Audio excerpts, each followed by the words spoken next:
ay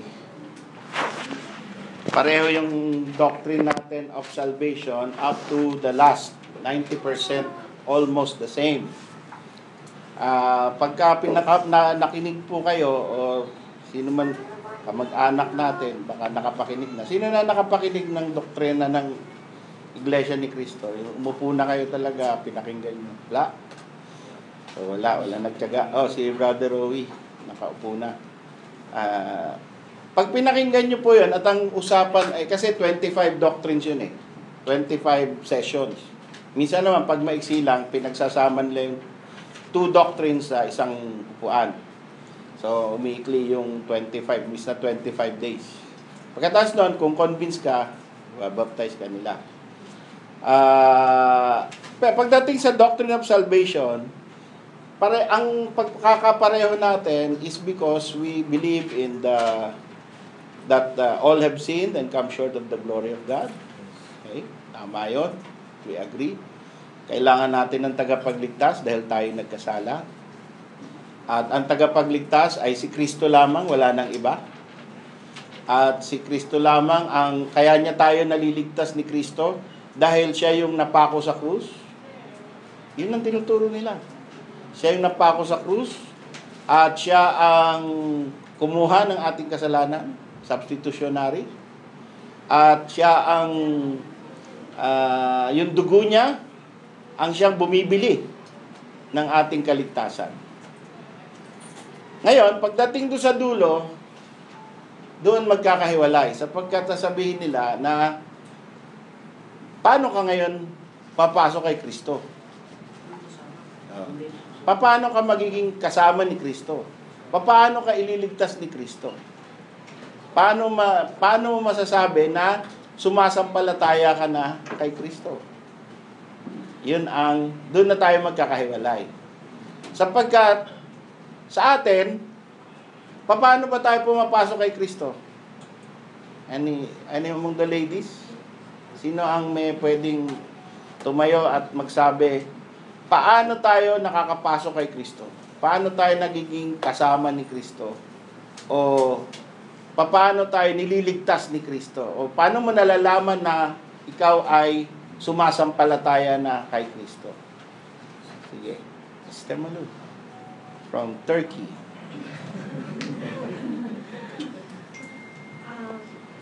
Una sa lahat, kailangan mong malaman sa sarili mo na mayroon kang pangailangan. Mm-hmm. Then kailangan na ma-recognize mo na ikaw ang kasalanan, then you need a Savior.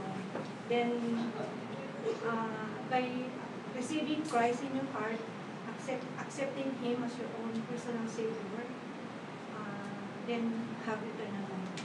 And yung mag-confess ka sa Kanya lahat ng kasalanan mo, binigay mo na sa Kanya, then you live to Him, then ask Him that, ask the Lord that He will mag-live siya sa heart as your Savior, as the King of your life. Then that time, at pag naunawaan mo na yun, na ang Panginoon ay siya yung tagapagligtas mo, then that's the time na Christ live in your heart. Then by your faith, and God is in your heart. By faith. Okay. Good. So that's the way that you know that you are in Christ. Any other answer? Meron pa bang ibang sa lalaki? Sino may sagot na paano napunta ang Panginoon sa iyo? O paano ka napunta kay Kristo? Dalawa yan Isang transaction yan, isang event yan, pero sabay nangyayari yon. Na ikaw ay pumapasok kay Kristo at si Kristo naman ay pumapasok sa iyo. Pareho lang sa pananampalataya yon. So how do you know na nangyari na ngayon nga sa iyo yon? And how do you understand it and how did it happen? Sa lalaki, sinong pwedeng mag-describe or how do you understand it? This is the evangelical way of understanding. Sino ang pwedeng tumayo at magsalita tungkol sa kanyang pagkakaintindi sa pagtanggap niya kay Kristo o pagtanggap ni Kristo sa kanya? Sige, Brad. Hindi mo naman agad malalaman kasi it develops. You will experience it. Hindi mo pwede sabihin na ngayong araw nandiyan si Kristo na naman. So, kahit na ang actual, yung pagtanggap mo, andun na yun. Yung pagpasok si Kristo sa'yo ay yung araw na rin yun kung saan naganap yung regeneration. Hindi yun nadidelay. No? Correct. So it is there. So it's indwelling na. So after you accept the Lord Jesus Christ at nandun na siya, nag-indwell na yung Holy Spirit, then you will experience it. Unti-unti, at saka mo malaman na talagang ikaw ay ligtas. Kasi nag-iiba na yung ways mo. Fruits. Nagkakaroon ng bunga, nagugustuhan mo na yung awit ng praise. Nagugustuhan mo na, nag-enjoy ka na sa verses, no? And then you develop at nag-grow ka na, then naintindihan mo na yung assurance of salvation. And after you understand it, nalaman mo, ay talagang palang ligtas ako. Kailan ba nangyari yun? Alam ko doon kasi simula noon ay hindi ka na umigil, hinahanap mo na. You enjoy na the gospel, sa hymnal, you enjoy it na before and then. No? Tapos naiintindihan mo na yung verses. Dati hindi. And all of this because of the Holy Spirit. Yes. Then you experience the Lord, that is being Christian, and then dun ko nasabi, talagang Christian ako. Nalalaman ko na yung verses na nag-assure sa akin na talaga safe ako because of the growth. Na-disciple ako, at naturuan ako, at naintindihan ko yung tinuro sa akin. Amen. Because there is the indwelling of the Holy Spirit. Yes. But without it, ay hindi ko maintindihan yun. So I believe, yung nasave ako, yung araw rin na yun, na kung saan ako ay tinanggap ko, yun na yun. Doon ako nasave. Yung nalaman ko na talaga save ako, yun yung nag-delay pa, hindi pa agad yun. Kasi ang regeneration, it doesn't delay. There is process, but ano yun, isang pangyayari kagad. Instantaneous. Instantaneous yun. No? So, yun ang belief ko. Amen. Okay? Okay. So, andun na yung joy. Yung joy of salvation doesn't happen, maybe doesn't happen instantaneously. But the real salvation, the eternal salvation, happens instantaneously. O, isa pa. Sino pa ang pwedeng mag-describe ng how did you know that na kay Kristo ka na? Or si Kristo ay nasa iyo na? How did you know? Sige, Brother Arnold. So, simula po, sometimes you realize yung utter helplessness to be good or even to save yourself. Yes. May mga instances na akala mo mabuti ka na, pero isang kasalanan lang lakpak ka agad. Then you realize na wala sa iyo yung kakayahan na isave ang sarili mo, maging mabuti ka sa harap ng Diyos, at kailangan mo ng isang tagapagligtas upang maging karapat-dapat ka sa harap ng Diyos. Sa pagkakataon na ganoon, when you realize that and you accept by faith na pinubos ka ni Kristo sa kanyang dugo, and you put your trust in that faith, in that very moment, you are saved. Now, yung tinatawag natin na paano mo naman nalaman na sa iyo na si Kristo. It takes a process, kumbaga, tulad ng mga nasabi kanina. Although at that very instant na tinanggap mo siya na iyong tagapagligtas, dahil sa iyong utter helplessness, ay nasave ka na. Yung tulad nga sinasabi, yung joy ng salvation, it came sa isang process na habang tumatagal ka sa pananampalataya, ay nagiging lalong mas matibay ang iyong faith kay Jesus sa kanyang saving grace. Na kahit na halimbawa ikay madapa, alam mong nandiyan sa lagi, nandun yung iyong desire na hindi ka manatiling nakadapa at lagi kang lalapit sa kanya. At para nandun yung joy na ano mo na kahit alam mong ikay nasa katawang tao, katawang tao pa lamang, na hindi pa ikay nakakasala pa rin, pero nandun yung joy na merong laging reconciliation. At alam mo na in the end, hindi ka pababayaan ng Diyos. At kung anong sinimulan ng Diyos sa iyong salvation ay kanyang tatapusin. Okay, amen. Meron pang gusto describe? Okay.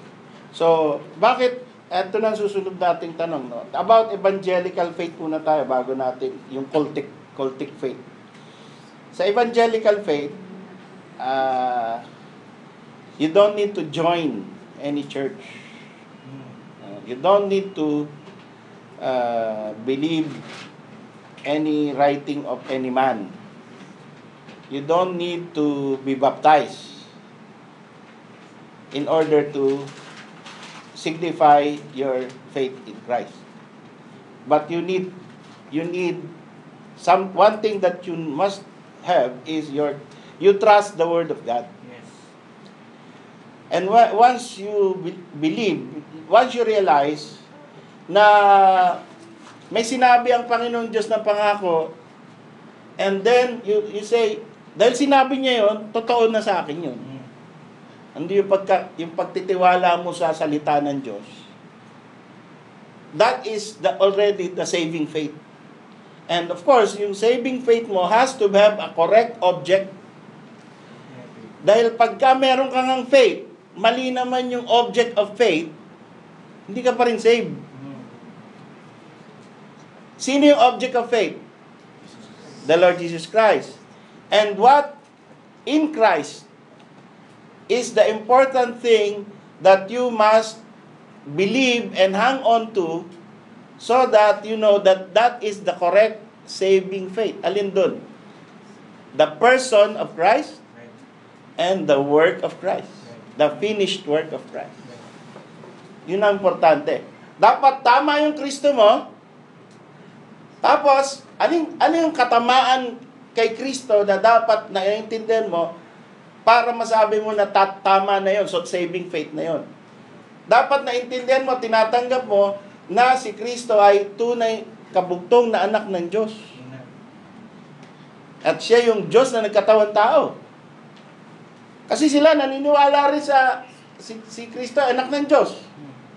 Pero hindi sila niwala na siya ay Diyos na nagkatawang tao. Mali ang object of faith. Pagkatapos, the work of Christ, the finished work of Christ for your salvation. That means, wala ka nang pwedeng idagdag. Tapos na, ginanap na lahat. Para sa iyo. Pagka tungkol sa iyong kaligtasan, tapos na ni Kristo yun. Yun ang dapat na nasa puso mo tungkol kay Kristo. Ngayon, iba-ibang proseso para makuha mo na talaga yon. Kagaya nga ng sa 1 John 5:13 sabi, "These things have I written unto you that believe in the name of the Son of God, that you may know that you have everlasting." Bakit sinasabi pa ni John yon? Sapagkat, although Christian na yung mga kausap niya at kasama niya sa church at mga sinolwi niya na yon, matagal na, kailangan pa rin ng development of true faith. Assurance, reassurance, remember, reminder.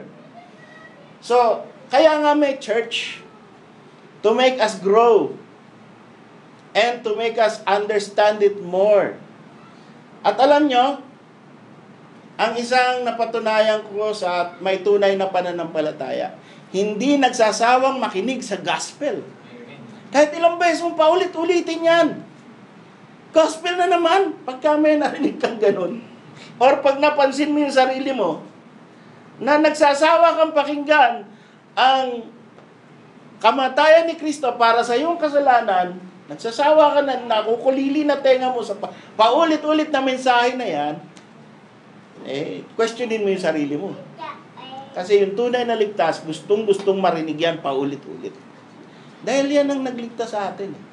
Ngayon, bakit iba-iba yung description? Iba yung description ni Sister Malu, iba yung description ni Brother June. Tsaka siguro sa inyo, iba rin. No? Ito po yan. Sa John chapter 3. May nagpipreach din doon.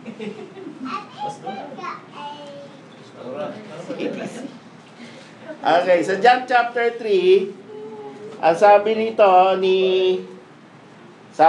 ni Nicodemus, how can a man be born when he's old? John chapter 3 verse 4. How can a man be born when he's old? Can he enter second time into his mother's womb and be born? So, hindi maintindihan ni Nicodemus yung spiritual things. Pinipisikal niya. Nililiteral niya yung born again. Then, ang sagot ng Panginoon, verily I say unto thee, except a man be born of water and of the Spirit, he cannot enter to the kingdom of God. That which is born of the flesh is flesh, and that which is born of the Spirit is spirit. Marvel not that I say unto thee, ye must be born again. And here is the important verse that we want to understand. Verse 8. The wind bloweth where it listeth. Yun ang sabi. The wind bloweth where it listeth, and thou hearest the sound thereof, but cannot tell whence it cometh and whither it goeth. So is everyone that is born of the Spirit. Kaya iba-iba ang experience. Nung ikaw niligtas ng Panginoon, iba-iba ang pamamaraan ng Panginoon kung papaano kanya papadaanin sa proseso para ikaw ma-born again. Parang hangin daw. Na yung hangin, basta umiihip, nararamdaman mo yung ihip ng hangin. Pero hindi mo alam saan galing, tsaka saan papunta. Ganon din ang ipinapanganak na muli. Ganon din ang ipinapanganak sa Espiritu. So, yung siguro, pag pinag-testify ko dito, 20 katao, 20 experience din na iba-iba din. Pero yun ang sinasabi ko sa inyong common. Ang common, tinatanggap mo ang kaligtasan na ibinibigay sa iyo ni Kristo sa biyaya lang, hindi sa gawa. Kaya, kahit hindi pa perfect yung understanding mo, na pwede kang maniwalang ligtas ka na. Kasi nga, by faith. Kasi pag talagang sasabihin mo, 100% dapat alam mo yung doctrine of salvation bago ka maligtas. Walang maliligtas. Iba-iba tayo ng paraan, experience eh. No? So, pagkakailangan, theological lang understanding, ang daming sabit. No? Yung iba nga, hirap mag-pray eh. So, may hirapang maligtas yun. Pero, pasalamat tayo at ang kaligtasan ay sa biyaya. Sa biyaya lang yan, Brad. Hindi mo kailangan maging perfect Christian bago ka iligtas ng Panginoon. Kailangan mo lang magtiwala. Sinabi ng mga Panginoon, namatay ka para sa akin. Yung kasalanan mo, binayaran mo, ikaw ang anak ng Diyos. Naniniwala ako dyan. Yun ang saving faith. Okay? So ngayon, anong kaibahan nila? Sabi nila, ito yung kanila. Blessed are those who belong to the Church of Christ. Sa kanila, yan yung tinatawag nila natin sa technical or theological circles na church regeneration or baptismal regeneration. Ang regeneration sa atin is spirit regeneration. Okay? Spirit regeneration, direct sa puso mo, ang spirito papasok. Ibo-born again ka ng Holy Spirit. Kahit ngayon na nakaupo ka dyan, hindi mo kailangan pumunta rito. Maglulod ka at mag-iiyak dito. Tapos, papatungan pa kita ng kamay. Panginoon, ilagay mo yung spirito sa Kanya. Tapos, itutulak pa kitang ganun. Pag tumumba ka, yun. Okay na yan, safe na yan. Hindi ganun. Hindi ko kailangan i-baptize ka. No? Hindi ko kailangan na pumirma ka dito sa covenant. At wala kanyan lahat. Kita, remember the thief on the cross? Sabi, Lord, remember me when you come into the kingdom. Today, thou shalt be with me in paradise. Hindi na baptized, hindi naging member ng church, walang ginawang mabuti. Ano lang ang sinabi niya? Lord, tandaan mo ako pagdating mo. Yun lang. Very few words. Tapos namatay na siya. Pero binigyan ng kaligtasan ng Panginoon. So, ang kaligtasan ay hindi sa pamamagitan ng pag-anib sa iglesia ni Kristo. Okay? Because they will be included in the first resurrection. Okay? Yung kanilang kaanib lang daw ang kasama sa first resurrection. Ngayon, ano ang basihan nila dyan? Ito raw. I am the door. Anyone who comes into the fold through me will be safe. Now, pag tinignan mo to, very convenient translation. Bakit? Kasi, andyan na si Kristo, door. Andyan na yung fold, sila yun. Okay? Tapos, andyan na yung word na safe. Ibig sabihin, habang nandun ka sa loob ng fold, safe ka. Pag lumabas ka ng fold, delikado ka. Okay? So, you must be always inside the fold. So, that is a very convenient translation. Ngayon, alin daw yung fold? Ito raw. Take heed, therefore, to yourselves over which the Holy Ghost has appointed you overseers to feed the church of Christ. Another mistranslation. Because in the original language, it is church of God, not church of Christ. So they will pick and choose what kind of translation they will use in order to perfectly describe their group. And you will say, oh nga, no, nasa Bible. Binasa, puro Bible eh. Actually, 10 Bible yung nasa table eh. Binasa lahat. Pero, binabalok-baloktot niya para pumasok doon sa gusto niyang ibigay. Okay, so, let's go to the next slide. Dahil dito, sabi ko, totoo ba kayang, ano kaya, kumbaga, inisip ko, bira Revised English Bible. Ganun na sinabi. Sino ba yun? So, nag-search ako sa online. Ano ba yung Revised English Bible? Pagtingin ko Revised English Bible, wala namang ano eh. Yung salitang fold, wala. No? So, I don't know. Sa akin nakuha nilang translation. Ito, sabi dito, this is a Revised English Bible. Pero parang King James. Okay? So, we have to check. Now, another one that gave me a lead is this. Ito yung interlinear. Para malaman mo kung, of course, ito hindi mo naman ginagamit para magpatunay ng doktrina, no? Kaya ako lang nire-raise yan para malaman ko, yung bang sinabi nila, kinote nila sa aking verse, properly translated, nasa original ba yung mga words na English? So, pag tinignan mo dito, ito, ego aimi, hetaira, deemo, so, ito yung, I am the door, by me, if any man enter in, he will be saved. Walang fold. Wala rin fold. Yeah? So, saan nila kinuha yung fold? No? Tapos nakalagay dito, saved. Ito, he will be saved. So, to setay. Yung palang save. Soto Setay pala yun. So, sino ang gusto niyong pangalanan yung anak niyong Soto Setay? Save. Ito Soto. Okay. So that is the Greek and that is the English. Kaya pwede nating, alam nyo, ang na-found out ko when we were talking, kasi may mga minsan insistent, di ba? May mga insistent na, sige na, attend ka na sa amin. Sige na, padoktrina ka na. Sige na, ganyan. Nung binanggit ko yan, yung Greek, tapos yung sabi nga, naku, hindi pala kita kaya eh. Mahirap pala eh. Technical pala yung alam mo eh. Ganyan. So, tumigil. Meron pala silang limit, no? Kahit deacon pa, merong... Ganda lang. Oo, hanggang doon lang. Baka kahit minister, mahirapan dyan eh.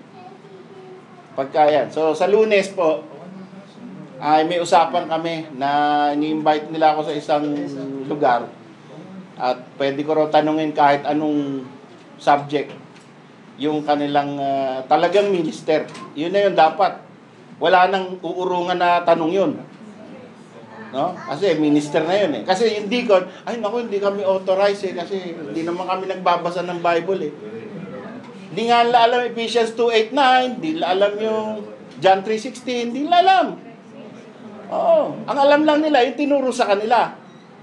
Pagka lumayo ka doon, ay, andyan ba yan? Ano? So, yung ministro yun talaga alam nun lahat. O, sige. Pwedeng i-record, sabi ko? Ay, pwede. Sige. Hindi naman debate yun. Alam nyo, disadvantage nila yun. Kasi ako yung magtatanong. Sila yung sasagot. So, ako yung attack, sila yung defend. Masarap na posisyon yun. No?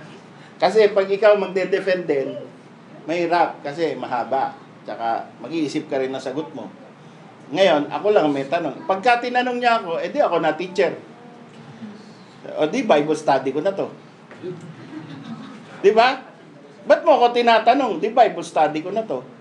O di upo ka na, ako nandiyan sa harap. Ganun lang yun. O gusto mo, pumasyal ka sa amin, pwede ka naman magtanong sa amin. Okay. So, here's another one. Let's study. Let's study. Dahil doon sa pag-uusap namin na yun, I was curious and I wanted to study John chapter 10 verse 7 to 9 because although this has been given to us so many times, to me also, I haven't really gone deeper. So let's look at it. Sabi ng Panginoon, then said Jesus to them, verily, verily, I say unto you, I am the door of the sheep. So ano sabi ng Panginoon? Ako ang pintuan ng tupa. Okay? I'm the door of the sheep. Anong message binibigay sa atin nun? Pag sinabi, I am the door. Hindi naman talaga literally ang Panginoon ay pinto. Diba? So, ibig sabihin, may pinapahiwatig siya sa atin. Ako ang pinto. So, ano ibig sabihin ng ako ang pinto? Siya ang paraan para pumasok ka. Diba? Hindi daan, way yun eh. Pag sinabing siya ang daan, siya yung I am the way. Tama din yun, pero hindi yun yung I am the door. Pag sinabi I am the door, ako ang pintuan, ano ibig sabihin ng ako ang pintuan? Ako ang inyong papasukan. Yan. Para makapunta kayo dun sa gusto nyong punta sa loob o sa kaharian o kung saan man. Okay? Ngayon, ano naman yung sheep? Yung mga papasok. Sino yung sheep? Ha? Yung church ba yung sheep?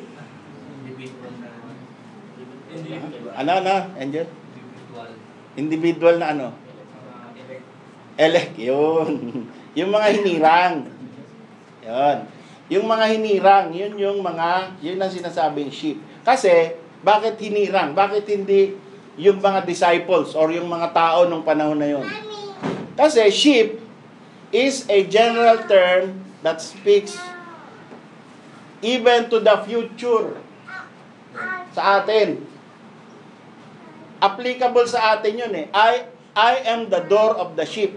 Kahit sa panahon ngayon, 2,000 years after sinabi ng Panginoon yung I am the door of the sheep, siya pa rin yung bukas na pinto para sa mga tupa na ngayon lang nabuhay. Okay? So, kung ikaw ay tupa ng Panginoon, maririnig mo yung boses noong pastol, no? Bukod kasi sa I am the door, I am also the good shepherd. See? So, maraming identity ang Panginoon dyan eh. I am the door. I am the good shepherd. Okay? I give my life for the sheep. So, ang sheep yun, tayo yun. Yung mga hinirang. Okay. So, yung mga hinirang, anong gagawin? Dapat, para mapunta doon sa either sa Ama o sa buhay na walang hanggan, ano ba pinupuntahan ng sheep? Hindi, I mean, bakit siya pumupunta doon sa gate? Bakit siya pumapasok ng gate? Ang sheep, bakit pumapasok ng gate? Di kayo kasi lang mga pastor eh, no? Si Angelo, ano ba ang nag-alaga ka ba kabayo? Ano ba yung lagaan mo? Kambing. Okay. So yung kambing ba, pumapasok din ng door yun? O hayaan mo lang sa wild? Hindi po. Ano? Hindi pwedeng pakawalan kasi. Pero kawan ba yun o isa lang? Konti lang, hindi naman kawan. Mga ilan? Ang kaldereta lang. Mga 15. 15, okay. So, saan, pagkagabi na, saan pumupunta yung 15? Tulungan. Sa kulungan. Okay. O, kita nyo ha, 15, ano yun? Kambing. 15 kambing, pagdating ng gabi, kailangan yung nag-aalaga doon, bubuksan yung pinto. Alam na nila yon. O, meron bang kambing na pumapasok kusa sa pinto? Meron. Meron po. Meron. Tinuruan. Tinuruan na. Alam niya na yung... Meron ba okasyon na nandun ka na sa loob, pipit-pit ka lang, papasok na sila? Meron po. Meron. Pagka marunong na. Oo, yun. O, ganun tayo. Sisipol lang ang Panginoon. Tapos, siya rin yung pinto, siya rin yung shepherd. Pagka narinig mo, my sheep hear my voice, and they follow me, and we go inside the sheepfold. Yun. So, that is a good illustration.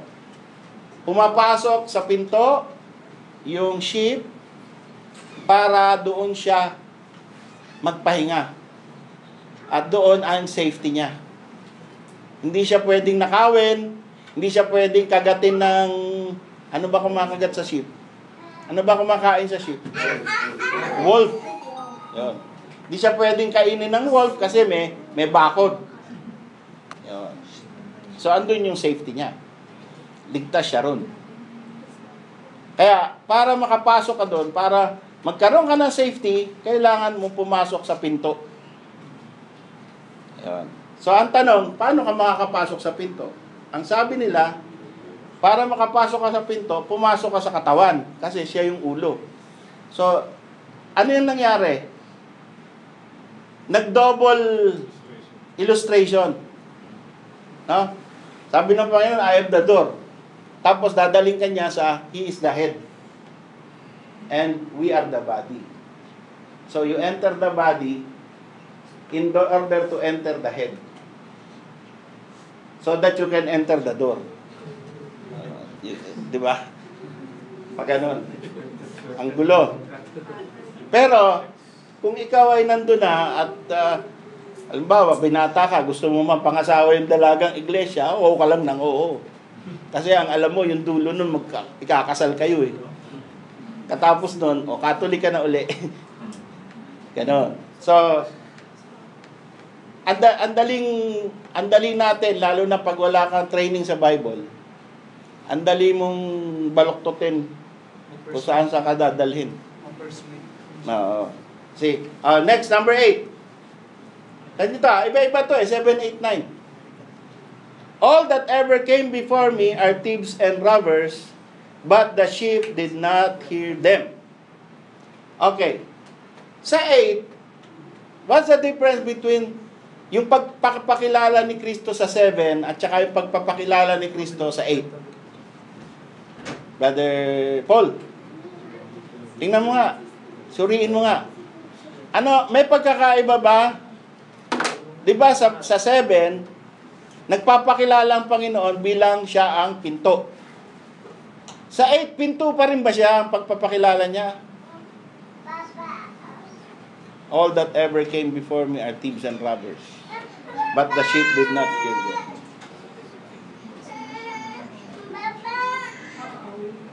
Pinto pa rin ba? Hindi na, Pastor. Hindi na, ano na? Okay, but the sheep did not hear. Ano na? Mga thieves and robbers. Hindi. Yung mga nauna sa akin, sabi niya, yung mga nauna sa akin, mga magnanakaw. Hindi sila pinakinggan ng mga tupa. So ano na siya nun? Shepherd. See? Nakita niya? Sa 7, sabi niya, ako ang pinto. Hindi shepherd. Pero pagdating ng 8, siya pa din yun. Pero ang pagpapakilala niya na, shepherd. Hindi sila pinakinggan ng sheep. Dynamics yan, ha? Nagbago isang verse lang.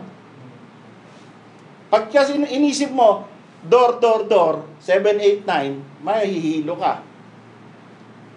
Dapat sundan mo yung train of thought ng Panginoon. So, 7, He is the door. 8, He is the shepherd. 9, ano siya? I am the door. Door ulit. Okay? Pero, yung sheep pa rin ba? Hindi na. Yun naman ang nag-iba. Okay? Kasi sabi niya, man. See? Doon sa 7, I am the door of the sheep. Dito, He is the door of the man. Kita niyo yung sheep? Kailangan mag-analyze tayo ng verse, no? Madali lang magbasa ng Bible. Pero pag talagang binasa mo na, yun pala yun, no? Sarap.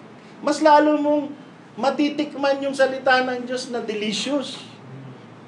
Ma-appreciate mo habang nade-develop yung metodo mo ng pag-iintindi sa salita ng Diyos. So now, He is the door, but He is the door of the man. Who is this man? Sino yung man na papasok sa door? Sa Panginoon Kristo? Ha? Save, elect, ano? Ha? Believers. If any man can forgive me. If any man saved. So, wala pang distinction. Walang distinction, pero sa palagay natin, sino yung man na yon? Alam niyo, okay, let's go to the word in and out. Sa word the in and out, ginagamit yan as a term na you're walking all over. Hindi ibig sabihin niya na maalis ka sa kaligtasan, bumabalik ka sa kaligtasan. Hindi yon. Ibig sabihin niya, normally, lumalabas ka ng city, bumabalik ka sa city, malabas ka ng bahay, bumabalik ka sa bahay, tatrabaho ka, yun yung in and out. Yung normal way of life mo. Yun yung in and out. So sinasabi niya rito na pag pumasok daw ang isang tao, pag pumasok sa pamamagitan ko, ay normally magkakaroon lagi siya ng pasture. So who is a man who always want to find pasture? Sino ang tao na gusto laging kahit saan siya pumunta, may makikita siyang grazing field. Pasture is grazing field. Ha? Yung gutom. Ayos ha. Anong klaseng tao yon? Mga gustong maligtas. Shepherd. See? Yung shepherd, ang gusto niya lagi, naghahanap lagi yan ng grazing field. Yung madamong lugar. Pasture. Gusto niya laging makakita ng pasture para sa kanyang sheep. Diba? So, dinidescribe na ngayon dito ng Panginoon sa verse 9 na siya yung pinto ng mga shepherd na nag-aalaga sa mga sheep. Na pag pumasok, pag siya ang pinto, the shepherd and the sheep will be in a good pasture, and when they want to go inside for safety, they will be safe inside a fenced room, and when they want to go out, they will always find pasture. So you use the same door.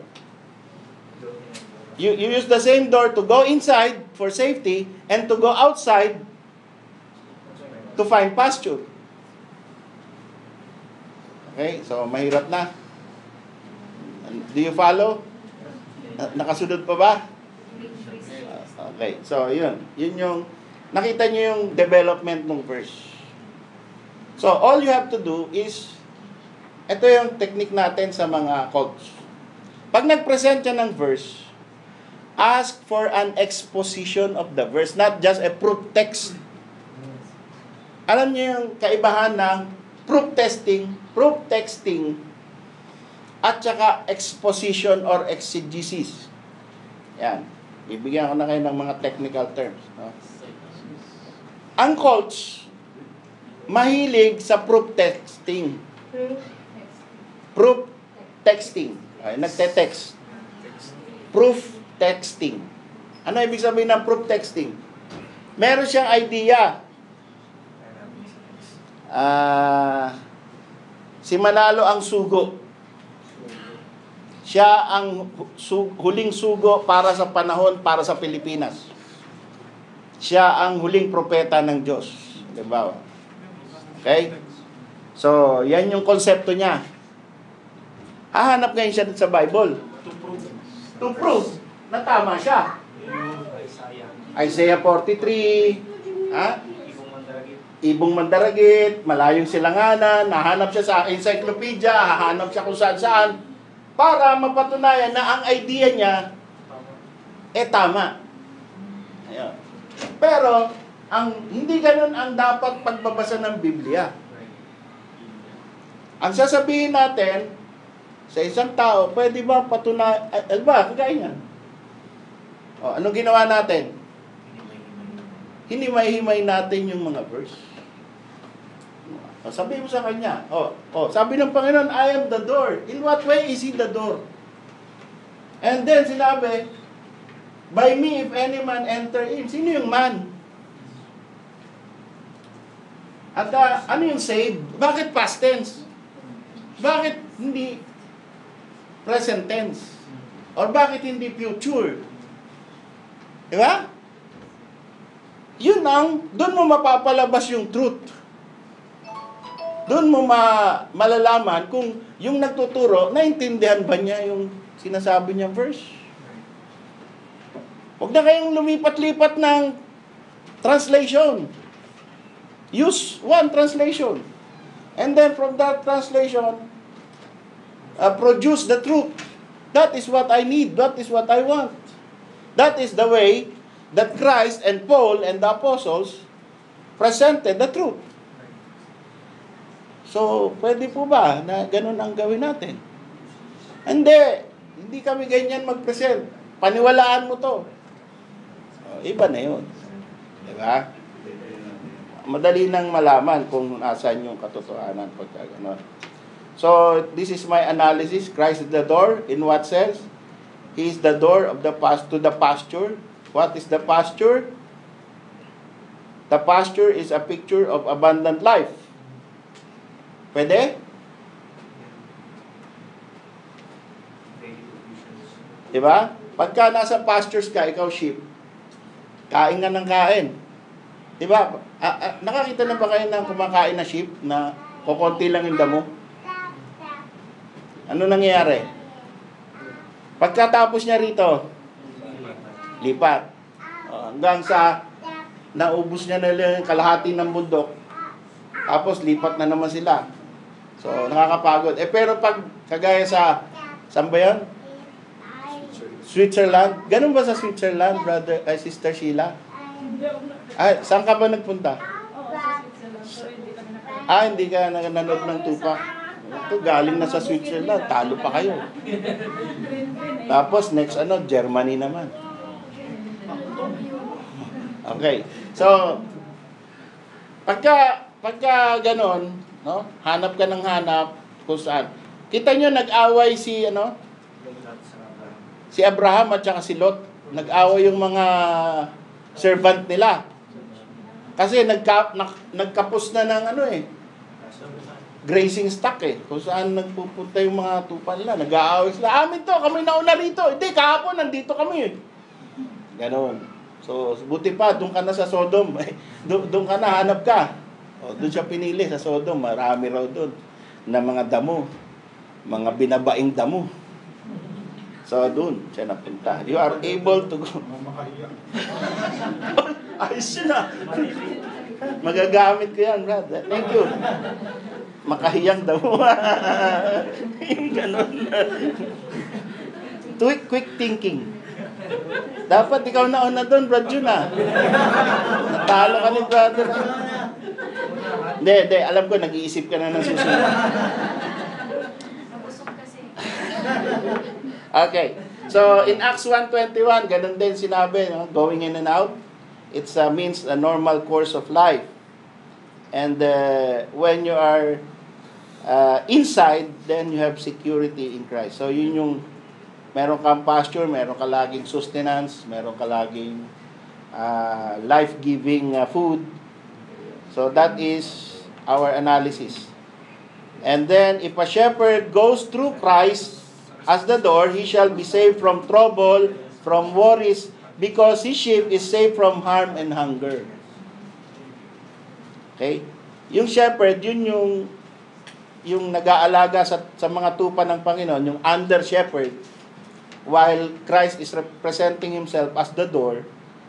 So, the shepherds, the pastors of the flock should always also go to Christ, enter to Christ as the door.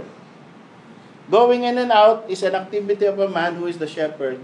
He goes in with the sheep to rest and protect them from wolves. He goes out to find pastures. And then he shall be saved means it is not about, yung saved doon sa John 10:9 is not about eternal salvation, but about safety and security of the shepherd's job and the sheep. Yung security mo for the day. So, I am the door of the sheep. Yung verse 7, you can talk about salvation. Because you are the sheep and Christ is the door. That is salvation. Pero pagdating ng verse 8, ang pinag-uusapan naman dyan, discernment. Ang pinag-uusapan niyan, discernment. Nalalaman mo ba kung sino yung tunay na Mesiyas? Yung tunay na Kristo? Dapat i-reject mo yung thieves and robbers. Kung tunay kang tupa ng Panginoon, wala kang tenga para sa mga nagkukunyari, nagpapanggap na propeta. Wala kang tenga dyan. Kaya sabi ng Panginoon, all that came before me are thieves and robbers. The sheep did not hear them. So we have internal witness of the Holy Spirit keeping us from believing the false Messiah. Because you are elect. Because you are chosen, God has given you sanctification. You are set apart so that hindi ka basta-basta maniniwala. Kahit hindi mo pa kilala si Kristo, meron ka na nun. May protection ka na para hindi ka mapunta sa maling or hidwang pananampalataya. Pagkatapos yung number 10 or 9, ito na yung tungkol sa shepherd, the man who will go inside the door so that he shall be saved. Anong salvation yon? Salvation of the shepherd's